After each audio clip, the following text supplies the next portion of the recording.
저를 잠깐 소개하도록 하겠습니다. 제 이름은 보이세요? 정광원입니다. 그냥 이름을 띄우지 않고 제 이름을 말씀드리면 그 발음이 누구와 똑같아가지고 오해를 하시더라고요. 그래서 정광원, 제 이름을 띄웠습니다. 그리고 저는 이제 몽골에서 오랫동안 선교 사역을 했습니다. 1997년에 가서 2013년에 저희들이 몽골에서 주의 사역을 감당했습니다. 저희들이 97년 4월 4일 날 몽골에 파송을 했습니다. 그때 저의 모습입니다. 그때 아들 둘이 있었습니다. 큰애가 5살이었고요. 둘째가 3살이었습니다. 둘째로 하나 보니까 또 하나 있죠. 몽골에서 태어났습니다. 제 막내 딸입니다. 에스더입니다. 저도 그때는 좀 머리가 좀 있었어요. 지금은 빛이 나시죠? 보이시죠? 제가 몽골에서도 이제 시골에 있었습니다. 울란바토르가 수도죠. 수도에서 울란바토르에서 언어를 배우고 몽골의 문화를 배우고 그러다가 나중에 이제 시골지역에 탑사를 갔는데 시골지역에는 아직도 한 번도 복음을 들어보지 못한 사람들이 누군가 그들에게 가서 복음을 전해주지 않으면 그들은 복음을 들을 기회가 없었습니다. 저희들이 몽골 시골에 갔습니다. 저희들 집 바로 앞에서 찍은 사진입니다. 좀 춥게 느껴지시죠?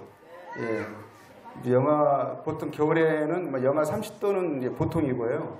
영하 40도, 50도까지 떨어진 적이 있었습니다. 한 번은 영하 50도까지 떨어졌는데 소들이요 밖에 나왔다가 산채로 얼어 죽었어요. 저희 집입니다. 그리고 몽골은 겨울만 있는 게 아니고 여름은 이렇습니다. 초원이 끝간데 없이 펼쳐진 곳입니다. 제가 이곳에서 오랫동안 살았습니다. 이 초원에서 제가 접니다. 이제 별명이 돌아온 젊었을 때는 감히 그 표를 제가 띄웠거든요. 돌아온 징기스.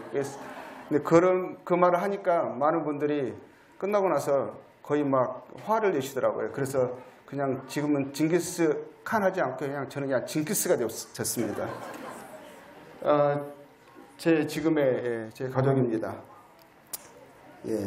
제가 이제 몽골에서 2013년까지 있었고요. 그러고 나서 키르기스탄, 타지키스탄에서 2019년까지 사역을 감당하고 지금은 한국에 와서 의왕교회에서 목회를 하고 있습니다. 몽골에서는 제가 아까 보였던 그 마을 있죠? 그 마을 이름이 운두르항입니다. 운두르항이라는 뜻은 운두르는 높다, 위대하다는 뜻입니다. 항은 왕이라는 뜻입니다. 그러니까 몽골의 위대한 왕이 누구겠어요? 징기스칸이죠. 근데 원래는 징기스항입니다. 항. 근데 빨리 발음하다 보니까 징기스칸 그러는데 위대한 항, 운두르항 그러면 징기스칸이라 그랬죠.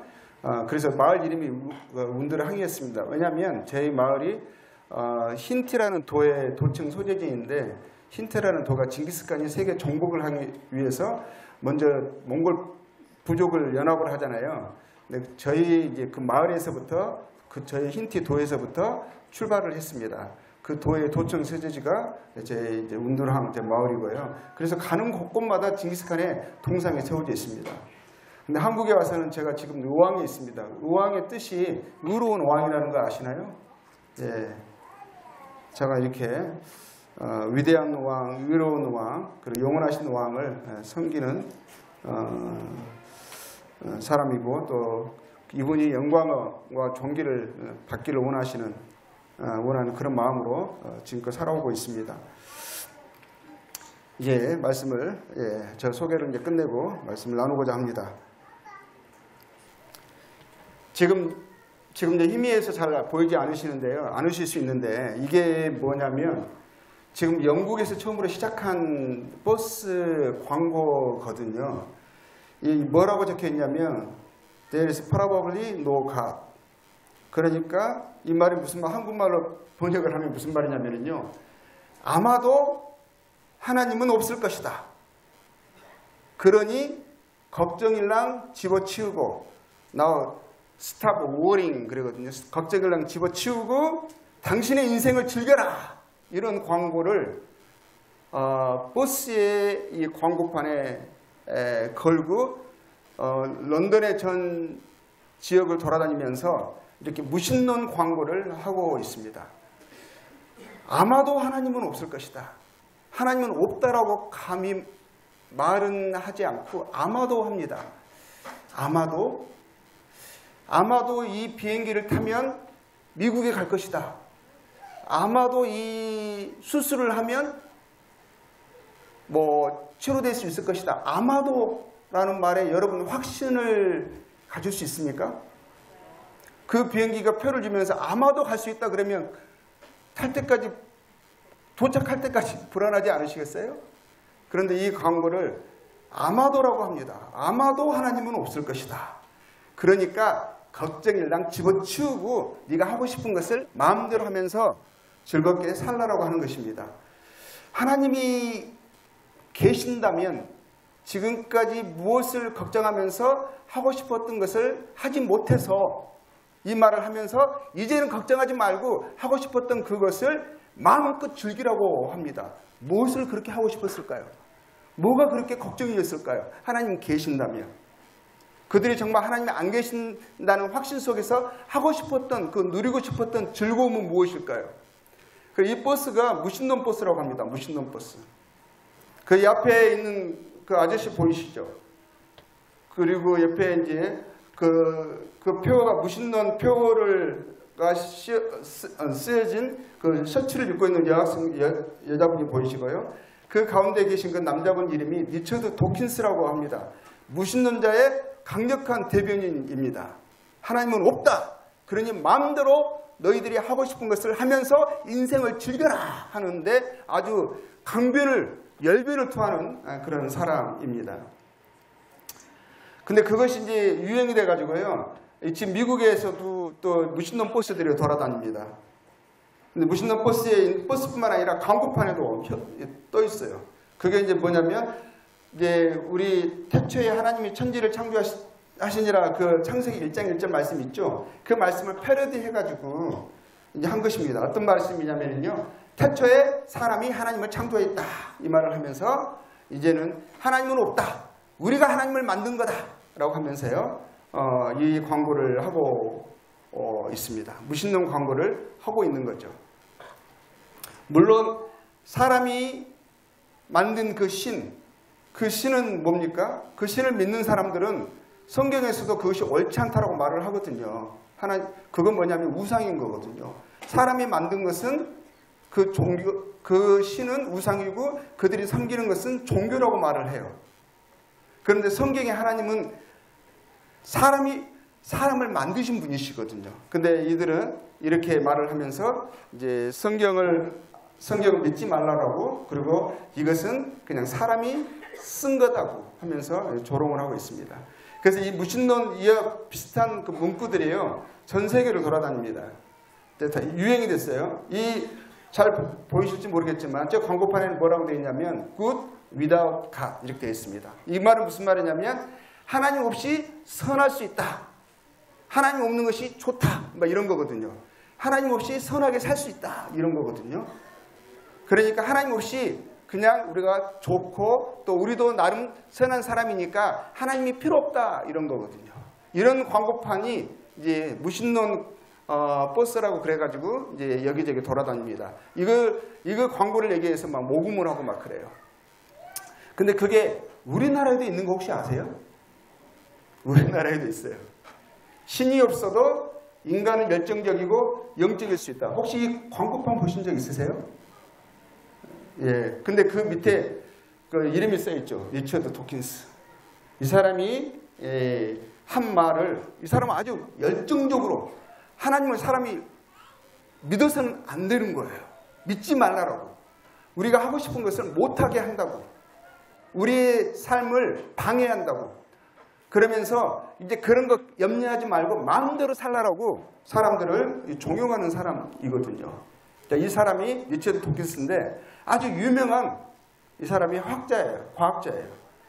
전 옥스포드 대학의 교수였고요. 진화 생물학자입니다. 이 사람이 이기적 유전자라는 책을 1976년에 썼습니다. 이 책은 진화에 대한 유전자 중심적 관점을 대중화시킨 책이라고도 할 수 있습니다. 이 사람 혹시 밈이라는 말 들어보셨습니까? 밈? 문화적 유전자라는 그 말을 처음으로 도용한 사람이에요. 문화적 유전자라는 것은 사람이 그냥 문화적 종교나 사상 같은 거 이런 것도 유전된다. 문화적 유전이라는 이 개념을 처음으로 도용하고 사람들에게 설파한 사람이거든요. 아주 이걸로 이제 많은 사람들에게 이 책으로 많이 알려졌죠. 이 사람이 우리나라에도 왔어요. 우리나라에 스카이 하면 스카이 대학 중간에 K 있는 대학 있죠. 그 대학에 가가지고 강연을 하고요. 사람들이 열광적으로 이 사람이 책에 이분의 사인을 받으려고 세계적으로 유명한 과학자거든요. 그래가지고 지금 제가 듣기로는 그 대학에서는 이 사람의 쓴 책, 이 책이요. 이 이기적 유전자가 아니라 하나님은 없다라고 말하는 그 책을 교양도서로 지금 학생들이 읽는다고 하더라고요. 그러니까 대학을 들어가자마자 이 무신론 교육을 받는 거예요. 자, 이분이 프로스펙트 UK라는 이제 잡지가 있어요. 이제 유명한 잡지인데 거기에서 2005년도에는요 세계 인류 지성의 한 명으로 선정이 됐어요. 그러니까 대단한 사람인 건 사실이에요. 인류 지성인이고요, 뛰어난 과학자입니다. 근데 이분이 쓴 책이 2005년에 세계 인류 지성의 한 명으로 선택이 됐잖아요. 그리고 1976년에 이 책을 써서 전 세계적으로 이제 어떤 조명한 학자의 반열에 오른 사람이죠. 이 사람이 근데 2006년에 어떤 책을 썼냐면 만들어진 신이라는 책을 써요. 이 책이 전 세계적으로 베스트셀러가 됩니다. 워낙 이분이 학자로서의 명성이 있어서 이분이 쓴 책을 많은 사람들이 관심을 갖고 또 읽었는데 이 책은 아주 도전적입니다. 도전적. 이름도요 만들어진 신. 근데 영어로는 The God Delusion 합니다. 이것은 뭐냐면 하나님은 망상이다 이거예요. 하나님은 망상이다. 이 사람의 이 책을 딱 보잖아요. 첫 페이지가 뭐냐면 이 책이거든요. 저도 이 책을 사서 읽어봤어요. 이 책의 첫 페이지가 어떻게 시작하냐면 뒤에 보이세요? 안 보이실 것 같아서 제가 썼습니다. 그런데 아래에 있어가지고 잘 안 보이시죠? 제가 읽어드리겠습니다. 첫 페이지 딱 책을 시작하다 보면 이 내용이 나와요. 심지어는 머리글에는요, 이 책을 읽은 사람들, 그 사람들이 종교를 가지고 있는 사람이라면 이 책을 덮을 때는 그 사람이 나와 같이 무신론자가 되기를 원한다 하는 소망을 가지고 이 책을 썼다라고 말을 해요. 자, 이 책의 첫 페이지에 뭐라고 말하냐면 누군가 망상에 시달리면 정신 이상이라고 한다. 그렇죠? 다수가 망상에 시달리면 종교라 한다. 그런 말을 했어요. 특히 이 사람이 말하는 종교는 기독교거든요. 기독교에 대해서 강력하게 기독교를 혐오하고 공격을 합니다. 그러니까 기독교를 망상에 시달리면 정신 이상이라고 하잖아요. 근데 단체적으로 많은 사람들이 그 망상에 시달리면 종교라고 하는 거거든요. 그러니까 기독교를 믿는 사람들은 우리는 지금 망상에 걸린 사람들이에요. 망상이라는 말이 정신의학 용어거든요. 그 말이 무슨 말이냐면 정신 이상에 걸렸다라는 거잖아요. 그 말이 이제 무슨 의미냐면 사전에 보면 이렇게 나와요. 강력한 정반대의 증거가 있는데도 불구하고 정반대의 증거가 강력하게 있대요. 증거가 명확하대요. 그럼에도 불구하고 사람들이 이 잘못된 믿음 가운데 완고하게 끈질기게 머무는 거예요. 잘못된 믿음을 계속 고수하는 거예요. 그것이 아니다는 분명한 증거가 있음에도 불구하고 그것을 망상에 걸렸다, 정신 이상이다 하는 거거든요. 단체로 걸려있으면 그걸 종교라고 한대요. 그 말로 첫 책이 시작이 됩니다. 이 사람의 공격은요, 이 사람만 그런 게 아니라요, 신무신론자들이라고 그랬어요. 그들이 기독교를 아주 열정적으로 공격을 합니다. 그것이 상당히 효과가 있어가지고요. 지금은 전 세계적으로요. 이 사람들의 영향을 받은 사람들, 이 사람들의 책을 본 사람들이 기독교를 싫어하는 정도, 무관심한 정도가 아니라 이제는 막 혐오하고 공격하고 아주 그냥 폄훼하고 어떻게 해서든지 무너뜨리려 하는 그런 열정적인 반열에 그들의 그룹이 있어요. 그 전 세계적인 영향이 그래서 기독교를 막 개독교라 하고 막 그렇습니다. 물론 예수님을 믿는다고 하는 사람들이 기독교를 가지고 있고 교회에 다닌다고 하는 사람들이 그 사람들의 삶의 행실을 보게 되면 오히려 정말 하나님을 믿고 싶지 않는, 교회는 다니는데 도무지 그들에게서 좀 기감이 될 만한 선한 행실을 엿볼 수가 없고 오히려 이기적이고 오히려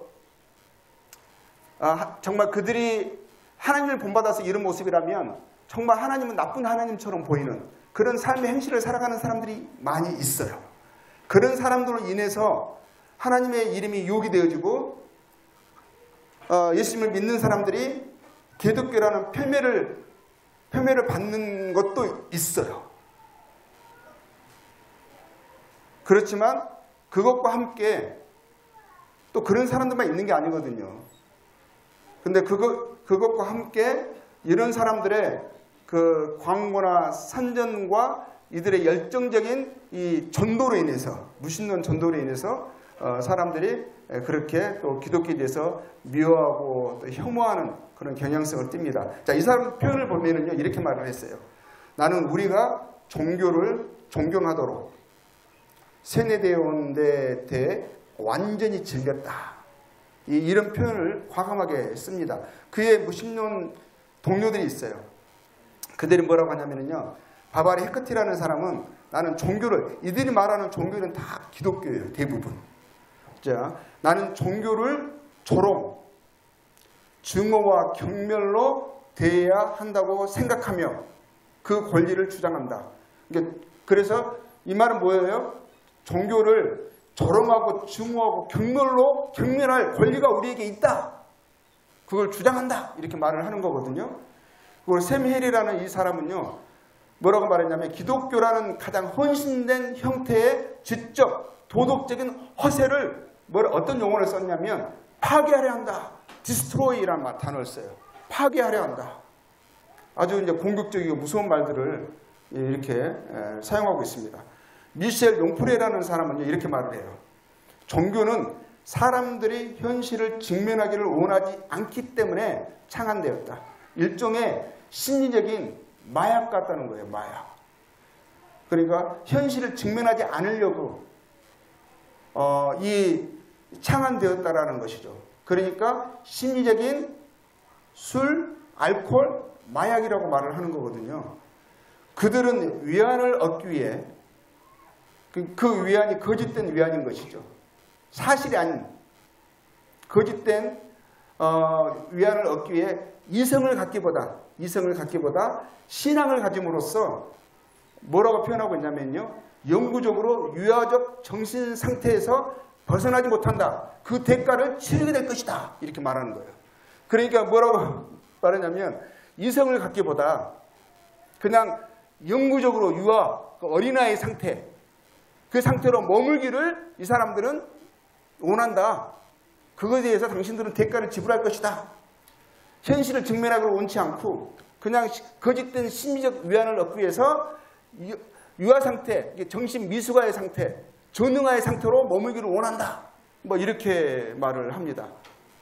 이런 것들이 그냥 구석에서 말하는 것이 아니라요, 공공연하게 막 방송을 통해서, 책자를 통해서 막 젊은이들을 향해서 막 열변을 하고 있습니다. 그것에 젊은이들이 압도가 돼요. 이 사람들이 쓴 책들이 막 베스트셀러가 돼요. 전 세계적으로. 자, 니체 도덕교에서 만들어진 신이라는 이 책, 하나님은 망상이다라고 하는 이 책 보잖아요. 이렇게 나와 있습니다. 페이지 제가 따왔거든요. 자, 그 중에서 몇 가지만 보잖아요. 얼마나 이 사람이 기독교를 혐오하고 폄훼하는지, 심지어는 그 말들이 약간 상당히 위험하고요. 어떤 부분에 있어서는 거짓도 상당히 포함되어 있습니다. 뭐라고 되어 있냐면 교육 수준이 높은 사람일수록 종교인이 될 가능성이 적다. 그게 162쪽에 적혀 있어요. 지능이나 교육 수준이 높을수록 종교적이거나 어떤 신앙을 지닐 가능성이 적다. 이 말은 뭐냐면 무식한 사람들, 지능이 낮은 사람들이 기독교인이 된다. 교육 수준이 높거나 지능이 높은 사람들은 이것을 믿을 가능성이 별로 없다라고 하는 거예요. 우리들은 대부분 뭐냐면 예수님을 믿는 사람들을 있잖아요. 다 정신적으로 지능이 약해서 못 배워서 무식해서 그냥 생각 없이 믿는다는 거예요. 이런 말들을 막 합니다. 문학 분야뿐만 아니라 노벨상 수상자들을 보면 비종교인의 비율이 놀라울 정도로 높다. 이렇게 말을 해요. 이게 노벨상 수상자다 보면 전혀 없다고는 말하잖아요. 기독교인들이. 근데 비교해보면 그 비율이 놀라울 정도로 적다. 이렇게 말을 하거든요. 그러면서 이렇게 말을 합니다. 영국의 왕립학회 회원에 상응하는 미국 국립과학아카데미, 최고의 과학자들, 최고의 저명한 과학자들이 이 회원이 됩니다. 미국에서는 국립과학아카데미, 영국에서는 왕립학회. 그 회원에 선출될 정도로 저명한 아주 뛰어난 미국의 과학자들 중에 인격신을, 하나님을 믿는 거죠. 성경의 하나님을, 인격신을 믿는 사람들이 약 7%에 불과하다. 이게 없다라고 전혀 없는 건 아니에요. 7%가 무시할 만한 숫자인가?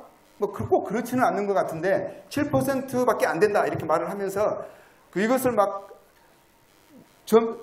지능이 높거나 교육 수준이 높은 사람들은 믿기가 어렵다라는 말을 하기 위해서 이 말을 하는 거거든요. 이 사람들도 상당히 최고의 과학자들이고요. 최고의 지식인들이거든요. 이 사람들도 믿고 있는 거거든요. 만약에 정말 그렇다면. 그런데 보세요. 국립과학아카데미 회원으로 뽑히지 못한 덜 저명한 과학자. 이 사람도 상당한 최고의 과학자들이거든요. 최고의 의사들이고요. 지식인들이에요. 근데 이 사람들 아직 국립과학아카데미 회원으로 뽑히지는 않았어요. 왜냐하면 그 뽑히지 않았다고 해서 그들이 최고의 어떤 그런 수준의 과학자가 아니라는 뜻이 아니에요. 그런데 그 사람들은요, 40%가 기독교인들이래요. 이 사람의 평가에 의하면. 결코 적은 수는 아니죠. 그런데 이 사람 말 들어보면 자기도 모르는 사이에 그런가 보다 설득이 되어갈 수도 있어요. 근데 실제로 보면 또 이 사람이 또 이런 말 했던 거 또 한 번 더 보겠습니다. 이런 말을 했어요. 20세기에는 신앙 고백을 하는 위대한 과학자를 찾기가 더 어려워졌다. 그렇지만 아직 드물지는 않다. 현대 영국 과학자들 가운데 탐욕스러운 변호사들로 구성된 법무법인의 중역들과 잘 지낼 만한 3명의 이름이 떠오른다. 아셔 피콕, 러셀 스탠헤드, 존 폴킹원. 이 사람들은 영국의 최고의 가장 뛰어난 과학자 중에 그분의 최고의 반열에 속하시는 분들이거든요. 이게 왕립학회 회원들이시고요. 그리고 영국 여왕의 훈장을 받은 분들이고요. 이런 분들, 최고의 과학자들. 그분들에 대해서 이야기하면서요. 나는 그들 모두와 공개적으로 그리고 개인적으로 토론을 한 뒤에 당혹스러웠다. 이렇게 표현을 해요. 왜냐하면 이분들이 최고의 과학자라는 분들이, 최고의 지식인들이, 이들이 일종의 우주적 입법자를 믿을 뿐 아니라 기독교의 세세한 사항들까지 믿었기 때문이다. 부활, 죄의 용서 같은 이런 것들을 믿는다는 거예요. 나는 정말 당혹스럽다. 이렇게 표현을 했어요. 그런데 실제를 보면은요, 이분이 노벨상 현재의 적다고 했잖아요. 그런 7% 정도로 이렇게 적게 봤거든요. 근데 실제를 보면은요, 20세기의 노벨상 수상자들의 명록이 있어요. 명록. 1901년부터 2000년까지 100년 동안에 노벨상 수상 받은 사람들의 그 책이 노벨상 100년이라는 책이 있거든요. 그 책에 보면은 노벨상 받은 인물들의 65.4%가요. 자기를 기독교라고 말했어요. 기독교. 이게 실상 보면은 거짓말을 하는 거예요. 조금만 자료를 찾아보면 알 수 있는 그것을. 근데 그 책을 읽는 사람들은요, 대부분 하나님이 있으면 안 되는 사람들이에요. 하나님이 자기의 즐거움을 방해하는 것이고 양심의 거리낌에 좀 어려움을 주는 사람들이죠. 그래서 그 책을 하나님 안 믿을 이유를 찾는데 대부분 이제 찾다가 그 책을 만난 거거든요. 이미 하나님 안 믿을 마음의 준비가 되어 있는 사람들이고 또 그렇게 살아가기를 원하는 사람들이거든요. 그래서 그 책을, 근데 그 사람들이 그 책을 보잖아요. 그러면 확신을 주는 거죠. 확신. 자, 보겠습니다. 노벨 평화상 수상자 78.3%가요. 기독교인이에요. 기독교.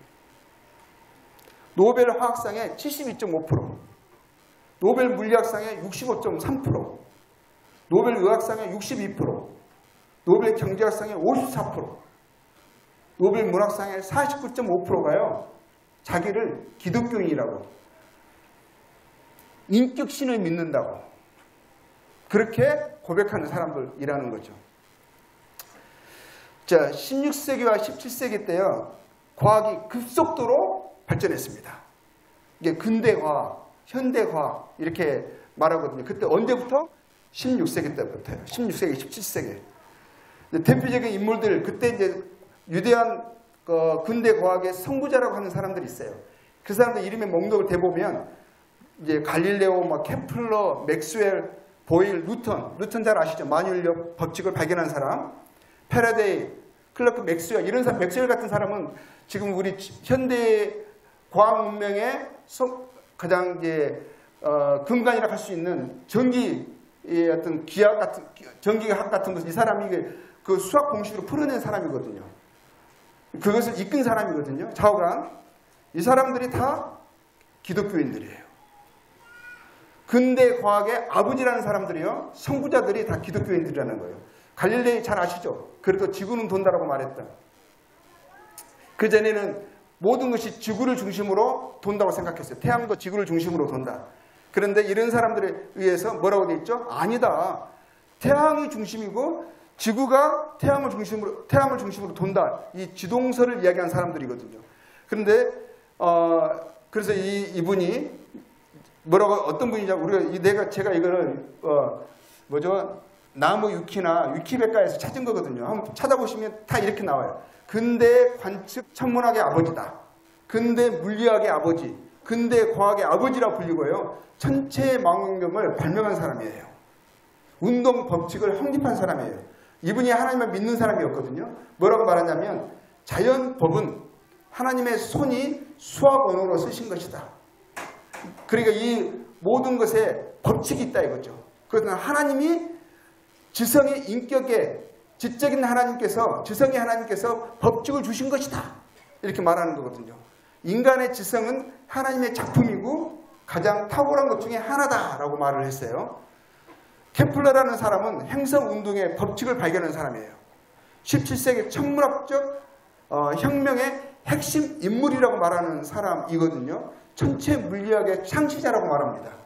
이 사람도 하나님을 믿는 사람이었어요. 뭐라고 말했냐면 예부 세계에 대한 모든 조사의 주된 목적은, 그리고 우리가 관측하고 우리가 이것을 연구하는 것은 그것의 주된 목적은 뭐라고 말했냐면 하나님이 부과하신 합리적 질서, 그분이 수학의 언어로 우리에게 계시하신 그 질서를 발견하는 것이어야 한다. 과학이 그것이어야 한다라고 하는 거거든요. 하나님이 만물에 부여하신 법칙을 이해하고 발견하는 것이다. 그것이 과학의 시작이다 라고 말을 하신 분이에요. 뭐라고 말씀하셨냐면 나는 오직 예수 그리스도를 믿고 그분을 섬긴다. 그분 안에 모든 피난처와 유한이 있다라고 말했어요. 이분이 정신적 유한 상태인가요? 전능한가요? 온전한 지성을 갖추신 분이거든요. 최고의 지적인 존재, 과학자라고 말하는 분들이거든요. 이분이 뭐라고 말했어요? 나는 하나님을 믿는다. 하나님께서 이 세상에 존재하는 모든 것들의 질서와 법칙을 두신 분이다 라고 말했어요. 뉴턴 아시죠? 제가 말씀드렸죠? 만유인력의 법칙, 사과가 떨어지는 것을 보면서 캠브리지 대학의 교정에서 만유인력의 법칙을 그것을 발견하고 수학의 언어로, 수학의 공식으로 그것을 풀으신 분이에요. 풀으신 분. 자, 제가 나무 위키에서 따왔어요. 인터넷에 가면 다 있습니다. 뭐라고 되어 있냐면 과학혁명에 가장 큰 공헌을 세운 과학자다.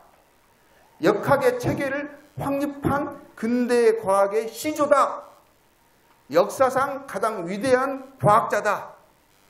지금까지 단순 과학자들을 넘어 인류를 대표하는 정점급 가장 뛰어난 지능을 가진 천재다. 수학에서 미적분 아시죠? 학생들 미적분 배우죠?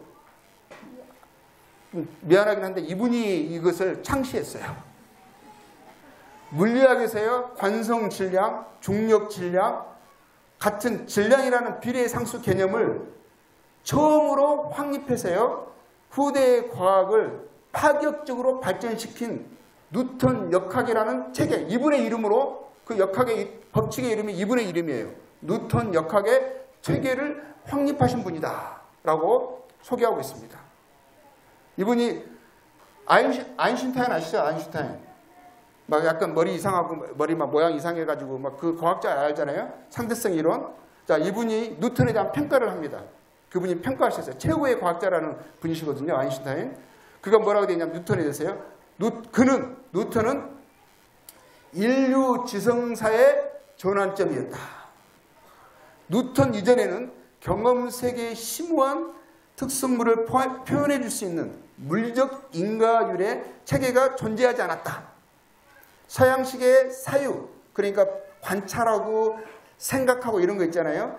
그런 사유와 연구, 실험 방법을 결정해 준 사람은 근대 과학을 이끈, 확립시킨, 체계화시킨, 파격적으로 발전시킨 그 사람은 뉴턴이다. 뉴턴 이전에도 없었고 이후에도 없으며 오직 뉴턴이 그 길을 제시했다라고 말하는 분이에요. 뉴턴이요, 그런 하나님을 믿는 신실한 그리스도인이었어요. 이분이 뭐라고 말을 했냐면요, 보세요. 태양과 행성들 그리고 혜성들의 아름다운 세계는 이지적이고 능력 있는 분, 그건 누구죠? 하나님을 그렇게 표현하고 있어요. 이지적이고 전능하신 분, 그분의 계획과 주관 아래에서만이 가능하다. 이분은, 하나님은 만물의 주인으로 모든 것을 다스린다. 그러한 사실 때문에 그분은 주 하나님으로 불린다. 하나님은 영원히 존속하며 어디든지 존재한다 라고 하면서요, 이분이 하나님을 믿는 고백을 공경하게, 오히려 하나님을 사람들에게 믿도록 권유하고 나의 이 모든 발견과 이 업적이 하나님을 증거하는 데 사용되기를 원한다 라고 했던 분이에요. 이분이 정신적 유아 상태입니까? 미숙한가요? 전능한가요? 16세기와 17세기에요. 과학이 역동적으로 발전할 수 있었던 것은 자연 법칙에는요, 창조주의 영향력이 투영되었다는 깊은 믿음 때문이었다는 것이요. 믿음 덕분이었다고 합니다. 기독교의 사상의 근본은 뭐냐면요, 우주가 합리적이고 지성적인 하나님의 그 설계에 따라서 창조되었다라는 그 믿음에 기반을 두고 있어요. 그래서 과학이 발전한 거예요. 과학이 태동된 것이고요. 과학이 발전한 거예요. C.S. 루이스라는 이 사람은요, 난야 연대기 보셨죠? 그것을 지은 작가시거든요. 이분이 뭐라고 말씀하시냐면, 인간은 법칙을 주신 분을 믿었기 때문에 자연 법칙을 기대했고 저절로 우연히 무질서의 상태에서 되어진 것이 아니라는 거죠. 질서와 체계의 하나님께서, 전지전능하신 하나님께서 그분이 질서를 가지고 체계와 법칙을 세우셨다. 자연 법칙을 기대했고 자연 법칙을 기대했기 때문에 과학적으로 되었다라고 말을 하고 있습니다. 이분은 아세요? 스티븐 호킹, 누게립에 23살인가 걸렸었는데 보통 이 병에 걸리면 오래 이렇게 못 사시거든요. 그때 2년 안에 이렇게 돌아가실 것이다 라는 이제 판명을 받았는데도 이분이 50년을 넘게 사셨어요. 그리고 2018년에 돌아가셨거든요. 우리나라 나이로는 77세에 돌아가셨어요. 근데 이분이요, 블랙홀이 있는 상황에서 우주론과 양자 중력의 연구에 크게 기여한 분이거든요. 이분이 시간의 역사라는 책을 1988년에 썼어요. 이 책은요, 전 세계 베스트셀러가 됐어요. 전 세계에 1000만 권 이상이 팔렸어요. 이 상태에서요, 이 몸의 이 상태에서도 뛰어난 연구를 했고, 이 과학의 과학을요 대중화시키는데 큰 역할을 했던 분이시거든요. 이 책이 세계 베스트셀러가 됐죠. 과학책을 사람들이 그렇게 많이 볼 수 있다는 것을 이분이 드러내 버리셨어요. 1000만 부 이상이 팔렸어요. 1000만 부. 뭐 소설책이 아니에요. 과학책인데도. 이분이 이 책을 쓰실 때 이렇게 말미에 이렇게 썼어요. 시간의 역사라는 그 책에 우리가 완전한 이론을 발견한다면 그것은 인간 이상의 궁극적인 승리가 될 것이다. 왜냐하면 그때 우리는 하나님의 마음을 알게 될 것이기 때문이다 하면서 하나님에 대한 여지가 있었거든요. 그런데 이분이 2010년에 위대한 설계라는 책을 씁니다. 그 책을 쓰면서는 뭐라고 말씀하시냐면요, 이 리처드 도킨스와 같이 무신자의 반열에 들어옵니다. 그동안의 학자의 명성을 이용해서요, 이 사람들로 하여금 하나님을 믿지 않도록 열정적인 무신론의 전도자가 돼요. 이 책에서는 뭐라고 말하고 있냐면요, 이제 하나님에 대한 여지는 없다 이렇게 말합니다. 그러면서 공격적으로 하나님이 없다라고, 사람들로 하여금 하나님을 믿지 말라고 강력하게 권유합니다. 그래서 리처드 도킨스가 이 사람의 책이 이렇게 나오니까 뭐라고 말을 했냐면 아주 반가워했습니다. 뭐라고 말했냐면, 다윈 아시죠? 사람이 원숭이에서부터 진화가 돼서 사람이 고맙습니다. 원숭이 진화돼서 사람이 됐다라고 하는 그것을 처음으로 이제 종의 교훈이라는 그 책에서 이분이 쓰셔가지고 이제 그런 분이시죠. 다윈이 뭐라고 했냐면, 이분이 하신 말, 리처드 도킨스가 다윈이 하나님을 생물학에서 쫓아냈지만 물리학 분야에서는 보다 불확실한 상태로 남아 있었다. 이제 스티븐 호킹이 하나님에 대해 최후의 일격을 가하고 있다 하면서 막 박수를 치고 환영했거든요. 근데 스티븐 호킹이라는 이 스티븐 이름이요, 어디서 나온지 아세요? 성경에 보면 우리 스데반 알죠? 스데반이 영어로는 스티븐이라고 그러거든요. 스데반이 예수님을 증거하면서 죽은 첫 번째 순교자거든요. 자, 근처한 아이러니하게도 이분의 이름이 스티븐입니다. 자, 이들의 하나님에 대한 공격은요, 아주 참 격렬합니다. 뭐라고 말했냐면, 우주는, 이 사람들 하는 말이에요.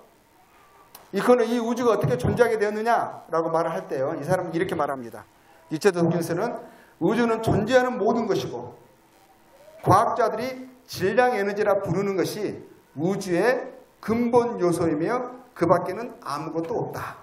이게 뭐냐면, 질량 에너지라고 하는 것이 모든 것의 시작이고 그것이 모든 것을 창조했다라고 말을 하는 거예요.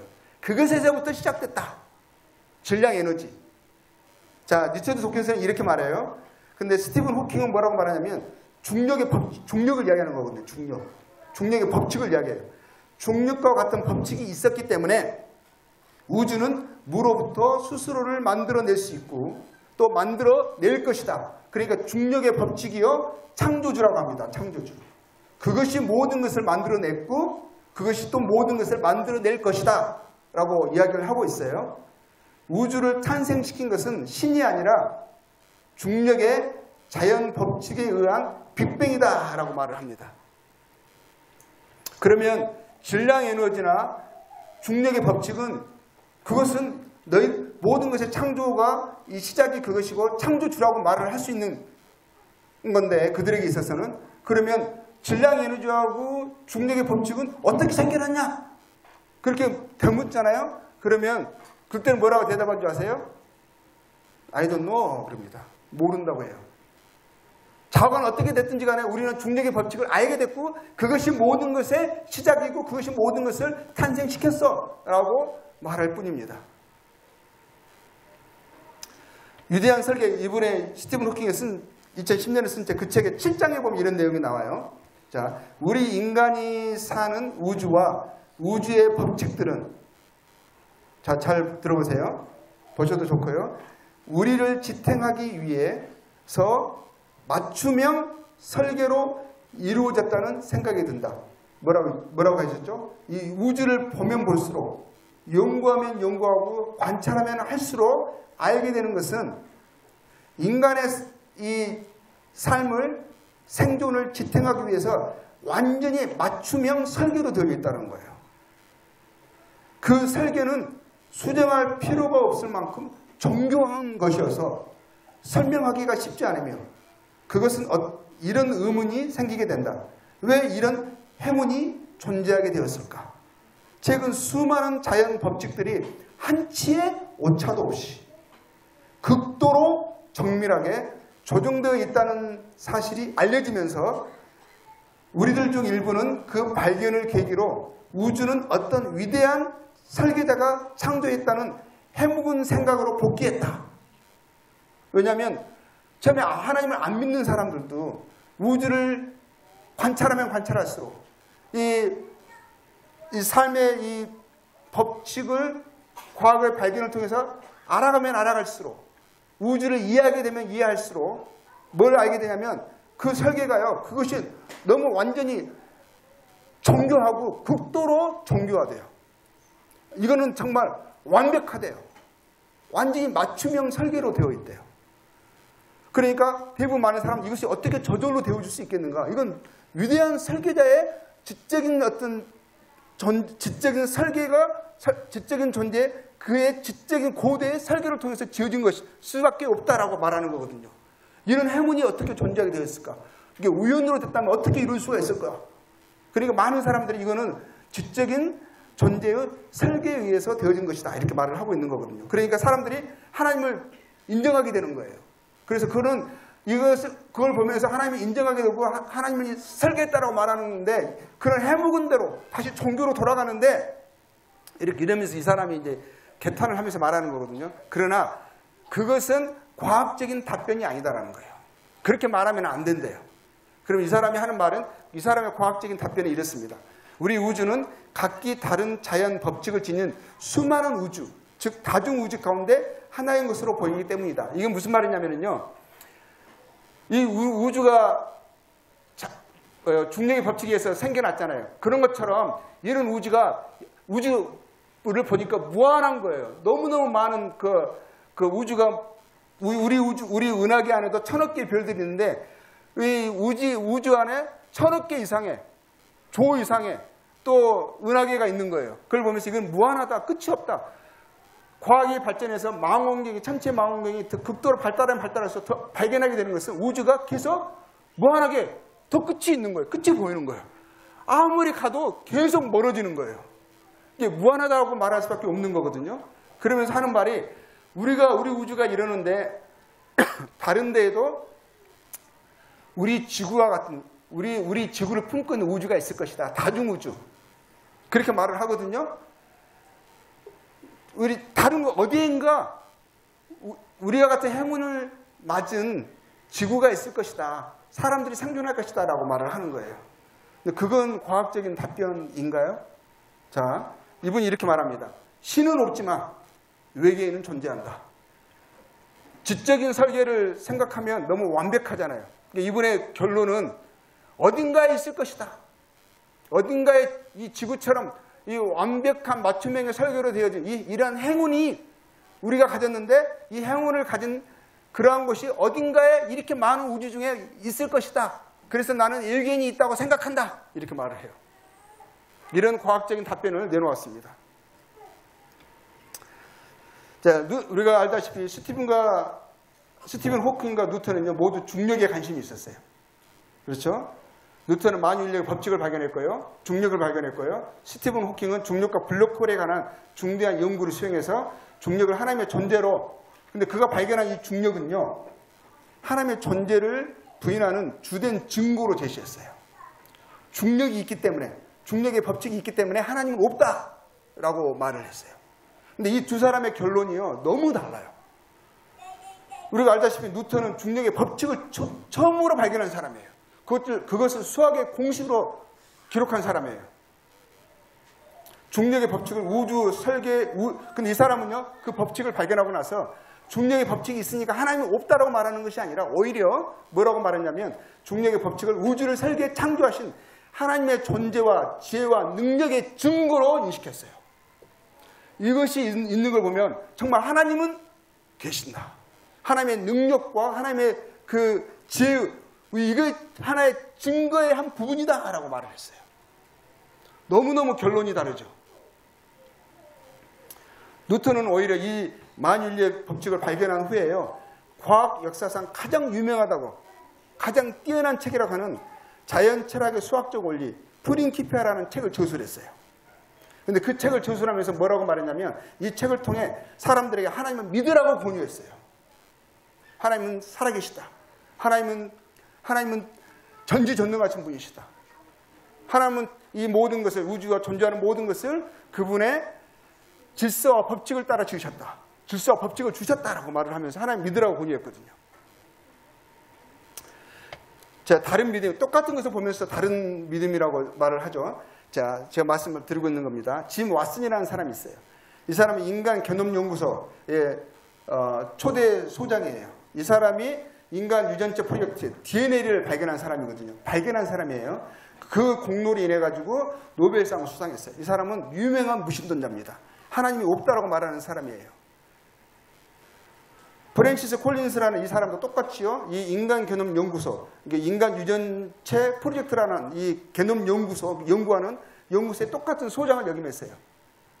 역임했고 지금 현재 이 사람 현재는 미국 국립보건원 연구소장입니다. 이 사람이 미국의 가장 뛰어난 의학자 중에 의사 중에 한 분이시고요. 보건소 소장이거든요. 이분이 유전 질병의 유전자 결함을 발견하는 데 기여했고요. 역사상 최초로 인간 유전체 연구 사업을 이끈 사람이에요.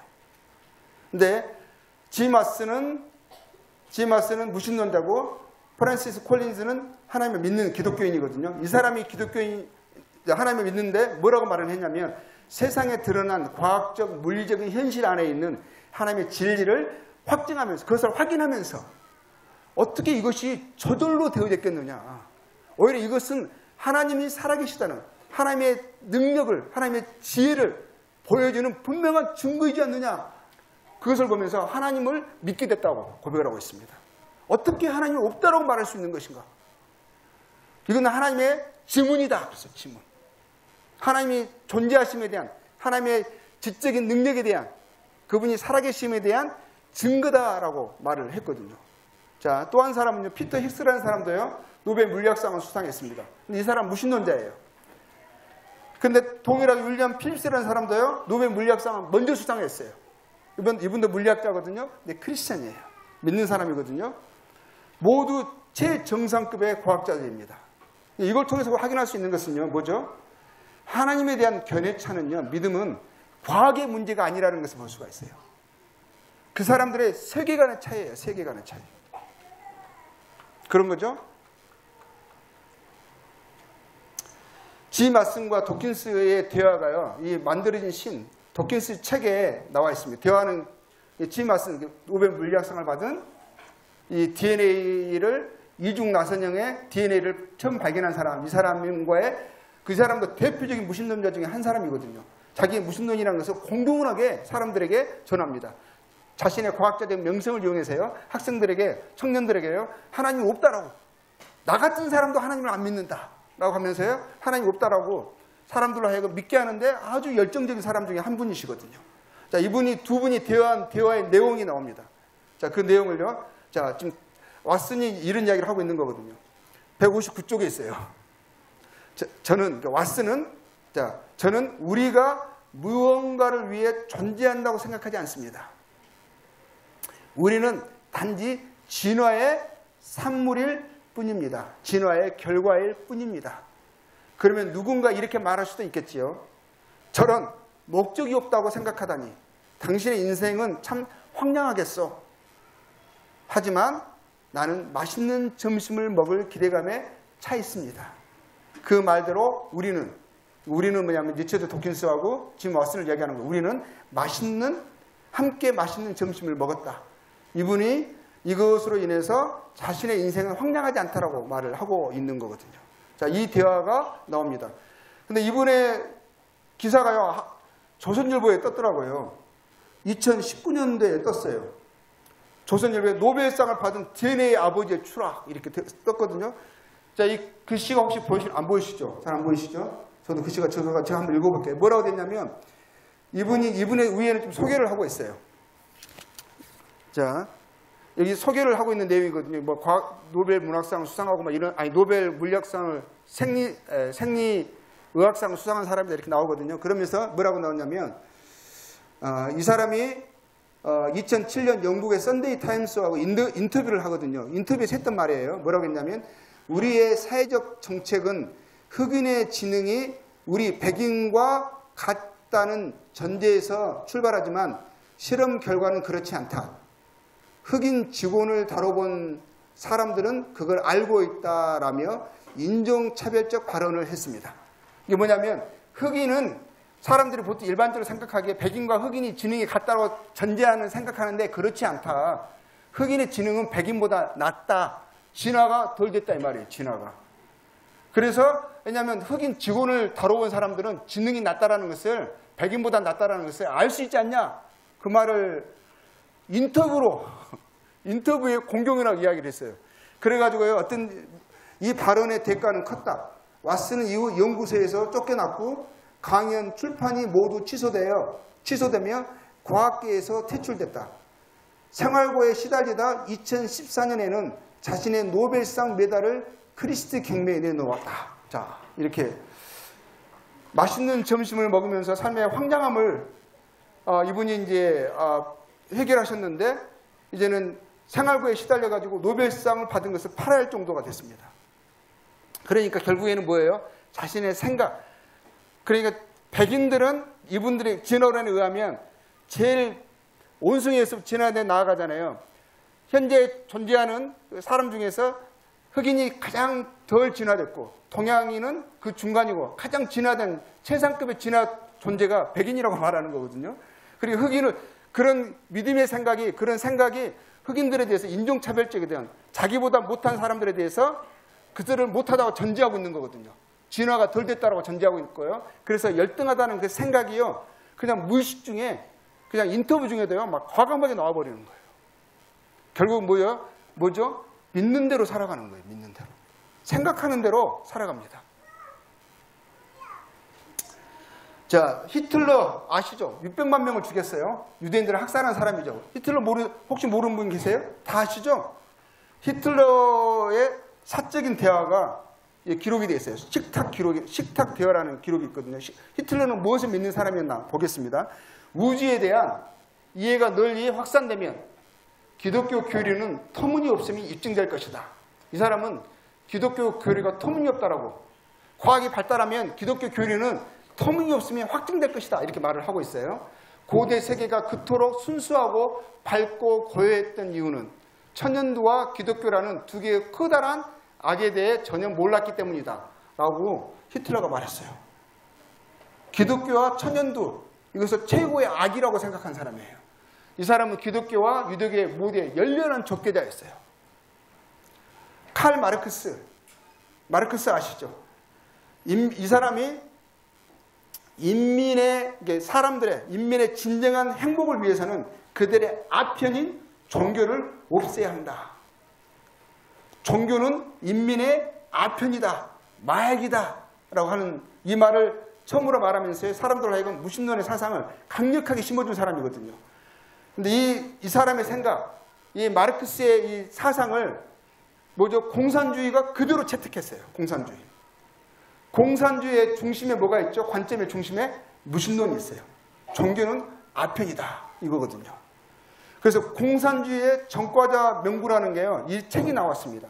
하버드 대학에서 1999년에 나왔는데요. 뭐라고 되어 있냐면 공산주의의 제도는 대규모 범죄를 완전히 성숙한 정부 시스템으로 변환시켰으며 정부가 합법적으로 범죄를 했다는 거예요. 대규모적인 범죄를 했거든요. 그러면서 9,400만 명을 죽음에 이르겠다. 공산주의가. 짧은 몇십 년의 기간 동안에요. 지금까지 인류의 전쟁에 의해서 죽은 사람들, 학살당한 사람들, 모든 사람 합친 수보다 몇십 년의 사이에 한 20, 30년 사이에 더 많은 사람을 죽여버린 거예요. 9,400만 명. 그 사상, 하나님이 없다라는 사상, 죽으면 끝이라는 사상, 사람들은 그냥 진화의 산물이라는 이 생각, 그 생각이 뭘 만들었죠? 사람을 인격적인 존재로 생각하지 않아요. 그냥 짐승인 거예요. 그냥 핏덩어리인 거예요. 그래서 동물처럼 여기는 거예요. 물건처럼 여기는 거예요. 자, 그런데 체슬라브 밀로즈라는 이 사람, 노벨 문학상을 수상한 분이시거든요. 이분이 그것에 대해서 이렇게 말을 했어요. 진정한 인민의 아편은 뭐냐? 진정한 인민의 아편. 아편은 마르크스가 말한 것처럼, 공산주의자들이 말하는 것처럼 종교가 아니다. 기독교가 아니다. 이렇게 말하고 있어요. 진정한 인민의 아편은 죽음 이후에 아무것도 없다는 믿음이다. 아마도 하나님은 없을 것이다. 그러니 걱정일랑 말고 네 인생을 즐겨라 하는 그 말. 죽으면 끝이다. 이 땅의 삶이 전부다. 라고 하는 그 사상이, 그 믿음이, 죽음 이후에 아무것도 없다는 그 믿음이 진정한 인민의 아편이라고 노벨 문학상을 수상한 이 밀로즈라는 사람이 그렇게 이야기하고 있습니다. 뭐라고 했죠? 우리가 인간이 저지른 배신, 탐욕, 비겁함, 이 살인에 대해 히틀러 600만 명을 죽였어요. 스탈린과 마오쩌둥, 폴포트, 캄보디아의 킬링필드 아시죠? 킬링필드. 몇백만 명을 그냥 죽여버렸어요. 김일성. 이 사람들은 뭐죠?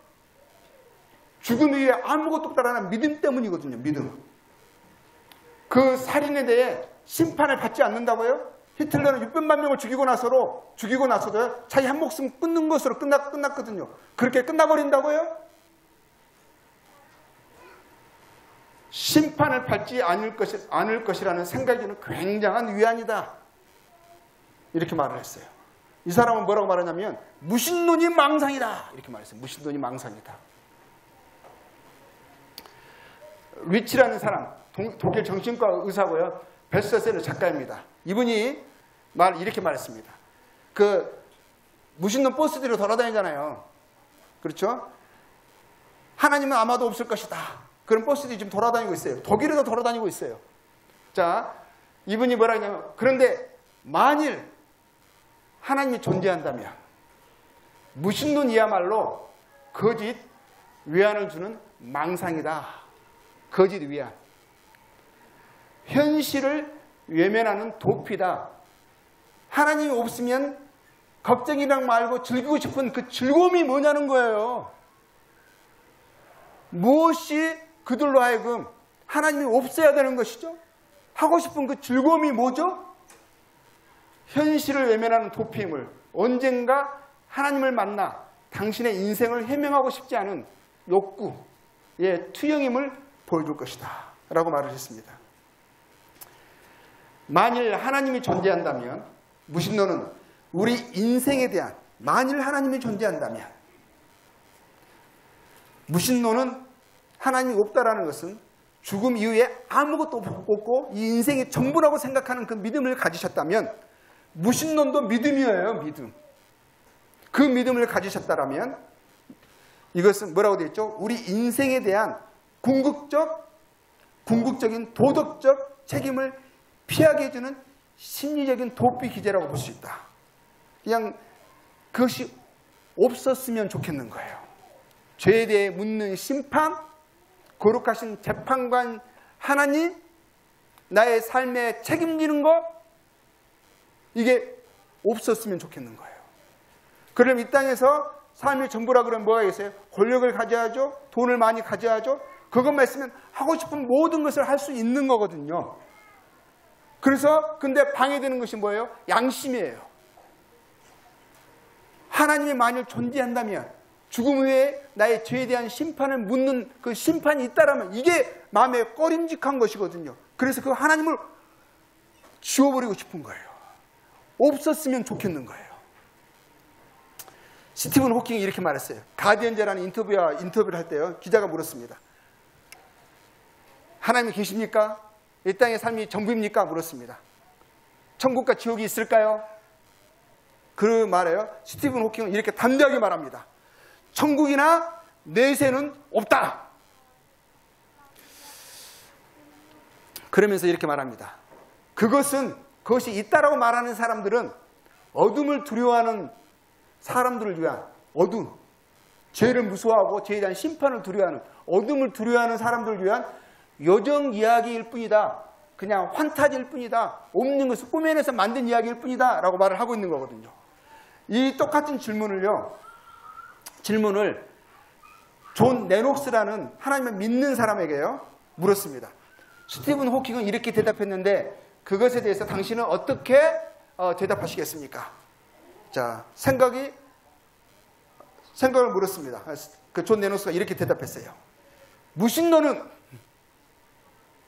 스티븐 호킹은 하나님 믿는 것은 빛을 두려워하는 사람들의 요정 이야기라고 했거든요. 그 말을 빗대가지고 패러디에서 이렇게 말했습니다. 무신론은 하나님이 없다라고 말하는 사람들, 죽음이 끝이라고 말하는 사람들, 이 사람들은 빛을 두려워하는 사람들을 위한 요정 이야기일 뿐이다. 환타지일 뿐이다. 이렇게 말을 했습니다. 빛이 두려운 거예요. 죄에 대한 심판이 두려운 거예요. 거룩하시고 의로우신 재판장이신 하나님이 계시면 안 되는 거예요. 그분이 계시면 불편한 삶을 살아가고 있는 거거든요. 자, 이 사람이 앤서니 플루라는 사람입니다. 가장 악령 높은 무신론자라는 칭함을 받았던 사람이에요. 리처드 도킨스가 있기 전에 이 사람이 있었습니다. 이 사람이 1950년에요. 신학과 곡해라는 책을 썼어요. 그 책은요, 모든 무신론자들의 교과서라고 할 만큼 그렇게 그런 무신론자들의 그런 뛰어난 저술로 꼽히는 책이에요. 이 책을 저술했어요. 어떤 이런 사람들의 영향에 의해서요, 그러니까 하나님 없다라는 말을 담대히 이야기하는 사람들이 막 계속 일어나게 된 것이거든요. 뭐 리처드 도킨스, 스티븐 호킹 다 이런 사람이, 이 사람이 어떻게 보면 그 간접적인 직접적인 영향이라고 할 수가 있습니다. 자, 이 사람이요. 근데요, 이 사람이 한 말이 이 말이에요. 그때 이 책에 했던 말이 신은 너무 모호하다. 모호한 개념이다. 신이 볼 수 없고 만질 수 없고 알 수 없는 대상이라면 신이 없다는 것을 물론 증명할 수 없다. 그렇지 않느냐? 그러나 반대로 신이 있다라는 것도 증명할 수 없다. 그러니까 신은 없다. 이렇게 말했던 사람이에요. 이분은 논리가. 근데 이분이요, 평생을 그렇게 가장 악령 높은 무신론자로 살아오시다가 이분의 말년에 2004년에 존재하는 신이라는 책을 씁니다. 부 제목이요, 뭐였냐면 세계에서 가장 악령 높은 무신론자가 어떻게 생각을 바꾸었는지, 뭐라고 말했냐면 하나님이 없다고 말했던 사람이요, 자기의 전 인생을 삶을 부인하는 말을 했습니다. 내가 망상에 빠져 있었다. 내가 헛소리를 했다. 무지한 말로 이치를 어둡게 했다. 하나님은 존재하신다. 라는 이 참회록 같은 책을 썼습니다. 리처드 도킨스가 그 책을 보면서 이 사람이 나와서 하는 말을 하고 책을 보면서 뭐라고 한탄한 줄 아세요? 이는 한때 훌륭한 철학자였다. 슬프다. 슬프다. 이분이 쓴 책이 한국에도 번역이 됐더라고요. 존재하는 신. 감히 만들어진 신이라니. 그 전에 누가 리처드 도킨스가 쓴 책이 만들어진 신이잖아요. 하나님 망상이라고 그랬거든요. 감히 하나님은 망상이라니. 감히 하나님은 만들어진 신이라니. 무슨 헛소리야 하면서 이 책을 말한 거거든요. 근데 이분이 하나님을 믿은 이유에 대해서 말을 해요. 생물학자들의 DNA 조사는 생명의 생산에 필요한 믿기 어려울 정도로 복잡한 배열을 감안하면 DNA를 알면 알수록, 연구하면 연구할수록, 과학이 발전하면 발전할수록 심오한 이 만물의 이치들이 확인되는데, 확인하면 할수록 뭘 발견되느냐? 이게 저절로 되어질 수 없는 것이다. 뛰어난 위대한 지성이 개입하신 것이다. 설계에 의해 되어진 것이다. 그것이 틀림없음을 보여주었다. 라고 하면서 부인할 수 없다. 라고 했어요. 부인할 수 없다. 그리고 자기 삶의 모토를 이야기했어요. 나의 전 생애는 증거가 이끄는 것이라면 어디든지 따라가라는 소크라테스의 그 원칙을 지침으로 살아왔다. 내가 그런데 내가 지금 하나님을 믿게 된 것은 하나님이 존재하신다는 증거가 너무너무 명확하다. 나는 증거를 따라가다 보니까 결국 내가 고백하게 되는 것은 하나님은 존재하신다 라고 말을 했어요. 자, 그러면 첫 시간은 오늘은 여기서 마무리를 하도록 하겠습니다. 그래서 오신이라고 수고를 많이 하셔서 피곤하실 텐데 한 시간 동안 이 지루한 과학 수업 같은 이 수업을 강의를 들어주셔서 경청해 들어주셔서 감사를 드립니다. 내일 아침에 뵙겠습니다. 감사합니다.